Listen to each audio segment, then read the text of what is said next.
Ang pagtatatag ng kaharian ng Diyos. Minsan si Jesus ay tinanong ng mga Pariseo kung kailan itatatag ang kaharian ng Diyos.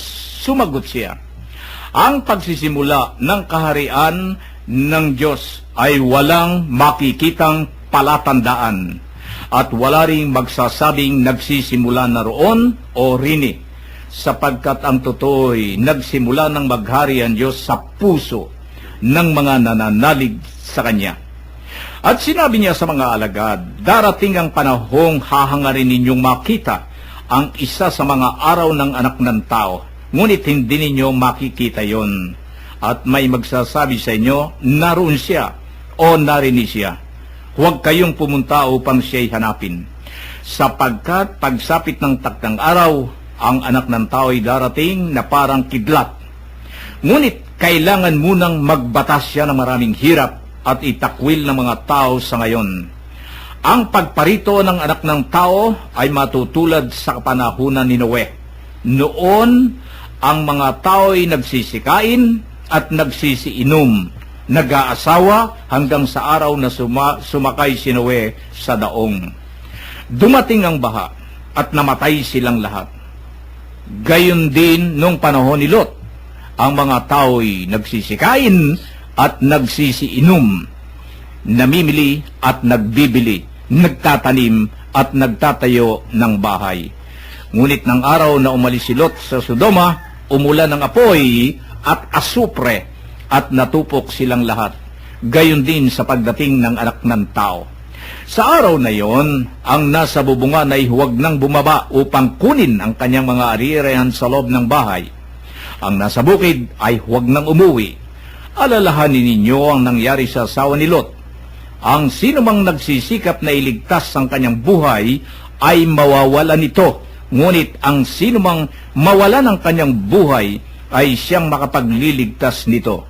Sinasabi ko sa inyo, may dalawang lalaking natutulog sa isang higaan sa gabing yon. Kukunin ang isa at iiwan ang isa. May dalawang babaeng magkasama ang gumigiling. Kukunin ang isa at iiwan ang isa. May dalawang lalaking gumagawa sa bukid. Kukunin ang isa at iiwan ang isa. Saan po, Panginoon? Tanong ng kanyang mga alagad. Sumagot siya, kung saan naroon ang mga bangkay, doon naman nagkakatipon ang mga buwetre. Ito po ang nilalaman ng huling mga talataho sa Kabanata 17 ng Lucas, ang pagtatatag ng kaharian ng Diyos. Dito ho, masisinagho natin na ang pagsisimula ng paghahari ng Diyos ay naghahari na, Kuya Jo. Ano po ang inyong masasabi dito? Mga kapatnubay, ayon po sa salita ng Diyos, ang pagtatatag ng kaharian ng Diyos. Noong kapanahunan po ni Noe, ang mga tao ay makasalanan, kaya dumating po ang baha at namatay lahat. Noong panahon po ni Lot, ang mga tao sa Sodoma at Gomora makasalanan din, kaya umulan ng apoy at asupre at natupok din. Upang hindi po natin sapitin ang sinapit ng mga tao sa panahon ni Noe at ni Lot, isinugo po ng Diyos ang kanyang bugtong na anak sa atin upang ipangaral ang kanyang mga salita at upang ang sino mang sumunod sa kanyang mga salita makakamit ang kaligtasan, at ang hindi sumunod sa salita ng Diyos mabibilang sa mga patay. Iyan ang nakita ni Kuya Jo dito sa pagtatatag ng kaharian ng Diyos. Dahil kasi totoo yung sinabi mo, Kuya Jo. Alam po ninyo, dito sa pagsisimula ng paghahari ng Diyos, ito ho kapag ka ang tao ay pinaghaharian ng Diyos, nandiyan na yung tinatawag natin na yung mga nananalig sa Diyos, naghahari na pala, Kuya Jo. Diba? Kapag ka pala ikaw ay nananalig sa Diyos, kapag ka ikaw pala ay may paniniwala sa Diyos, sumusunod ka sa Diyos, ginagawa mo ang tungkulin mo sa iyong kapwa, at ikaw ay nagmamahal sa iyong kapwa, naghahari na pala sa atin ang Diyos sa ating puso. Yan pala ang napakahalaga sa buhay ng isang tao. Dahil kasi kapag ka ang isang tao ay mapaghama ka sa iyong kapwa, hindi ka marunong tumulong sa iyong kapwa, baliwala sa iyong kapwa, hindi ka pala pinaghaharian ng Diyos niyan. Tama po. Wala pa sa iyo yung paghahari ng Diyos. Wala pa sa iyo. Kaya yung sinasabi rito, sapagkat ang totoo'y nagsimula ng maghari ang Diyos sa puso ng mga nananalig sa Kanya. Kaya nga, pagka hindi nananalig sa Diyos, anong tawag doon, Kuya Joe? Hindi pinaghaharian. Tama. Hindi pinaghaharian ng Diyos. Alam ko, marami masasabi ang ating mga kasama rito eh. Kaya i-open natin ang ating landline, ay i-open natin ngayon. Baka nakikinig si Kuya Berto, si Kuya Ben. Ang ating line 2 ay 6879144. Di ba yan ang ating line 2? Ano? 6879144 ang ating line 2. At kung sakalit nakikinig ang ating mga kasama, si Kuya Ben, baka nasa sa bahay na sila. Medyo masama ang pakiramdam daw ni Kuya Ben ngayon eh. Oo nga po, sana gumaling agad. Sana gumaling agad ikaw, Kuya Ben. Si Kuya Bert naman nasa sa bahay na rin ngayon para makita natin kung ano naman ang kanilang pananaw dito sa pagtatatag ng kaharian ng Diyos. At nakabantay naman yung ating technical director dito, makukuha natin siguro yung signal buhat sa labas ng ating mga kasama.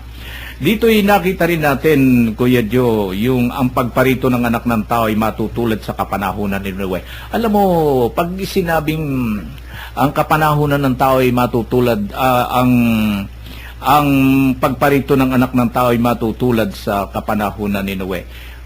Yung kasing pagparito, Kuya Joe, Opo. ng Panginoong Hesus, hindi natin alam yan eh. Opo. Hindi natin alam yan eh. Hindi natin alam yan eh.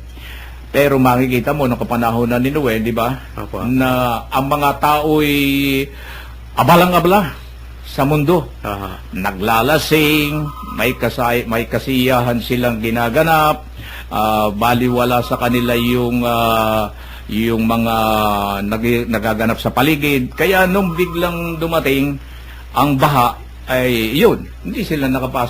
Ito ang atin pong tingnan sapagkat may tawag po tayo sa line 2. Alamin po natin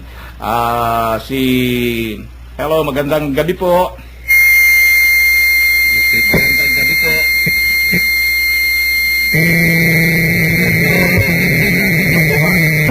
Hello. Hello, magandang gabi. Hello, Kuya Men. Kuya Men. Yes, Kuya Ben. Kuya Ben. At lipat marahil ako at Hindi, Okay na. Okay na, okay na. Okay na. Hello, Kuya Men. Yes, Kuya Joe. Ay, Kuya Ben. Magandang gabi. Magandang gabi. Pasensya na kayo kasi kanina nung tayo ay umalis doon sa mula doon sa tahanan ni Maria. Sumama na yung pakiramdam ko. Mukhang tumaas yung aking blood. Sumisikip yung aking lihig at saka yung dibdib ko. Nako, siguro yung dahil Kuya Ben, dahil dun sa tuwa ba o dahil dun sa kalungkutang nadama mo? Hindi ko alam. Kaya nga, along the way, grabe yung, di ba may meeting pa nga ako sa provisional parole. At dahil doon, bumaba ako, gumawa ako na doon sa meeting, umabot lang ako ng mga marahil, almost 1 hour lang kasi wala, hindi ko kaya eh. Opo. So takbo ako pa uwi, kaya pag-uwi ko, tuloy ako sa higaan. Talagang hindi ko kayang katawan ko eh. Sabi ko, gusto kong pumunta, ayaw na akong payagan ng misis ko dahil sabi niya, mahirap yan, mas mabuti na yung may nararamdaman ka eh, sabi niya. Sabi ko, nandun naman sina Kuya Min at si Kuya Joe. So, Dito hindi po, na ako nakapunta. Sabi nga sa akin ni Kuya Bert, oy, mayroon akong atraso sa kanya dahil kainan nga naman nung birthday niya. Sabi ko, di bali napati ko na siya. Sabi nga tayo kay Emma, may utang ako ngayon sa kanya. Kasi pag yun hindi nakapakain, natampo talaga eh. Ibang tao ito eh. Opo. Hindi katulad ito nung iba na kapag ikaw ay hindi dumating okay lang. At lalo na pag nagpapakain yun, ang gusto niya talaga, dumating ang lahat para kumain eh. Nataon nga po, yun. Di maganda yung aking pakiramdam, kaya hindi tayo nakapunta. Tayo ay tumungo sa ating pong Ang pagtatatag po ng kaharian ng Diyos, ito po ang ating tinungayan ngayon. Alam nyo, itong ating gusto natin na maging matatag ang kaharian ng Diyos sa ating sarili, may mga